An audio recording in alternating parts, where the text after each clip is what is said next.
Hello guys! Good morning! Good morning! Ito na naman ang inyong Inday, kunyang ng HK at ito nga pala ang aking update dahil nga wala na yung aking mga alaga at hinatid na sa school kaya kami na naman ang aking alagang bunso ang naiwan. Kami lang araw-araw ang naiwan dito kaya ito nga busy si Inday. Hindi ako masyadong nakapag-update ngayon dahil sa super busy si Inday at malapit na rin ang bakasyon ng mga bata kaya ito halos daming trabaho kaliwa kanan, lalo na kapag mga nandito yung mga bata, hindi ako makapagawa ng aking vlog dahil nga may ingay kaya sila nalang ginagawa kong vlog pero nandun sa aking Facebook ang aking pag-upload sa kanila. Minsan nakakatuwa rin kapag nandito sila kasi pag busy ako sila ang ginagawa kong content. Kaya eto, gumawa lang ako ng aking upload ngayon para may update.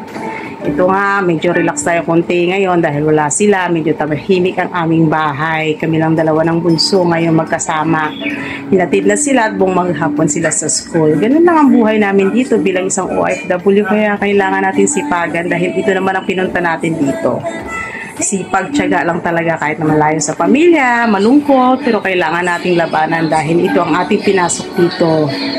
At para rin para sa ating mga pamilya, kaya tayo nagtitiis dahil sa kanila. Kaya ito po ang inyong vlog na si Inday, Kunyang HK. Maraming pong salamat!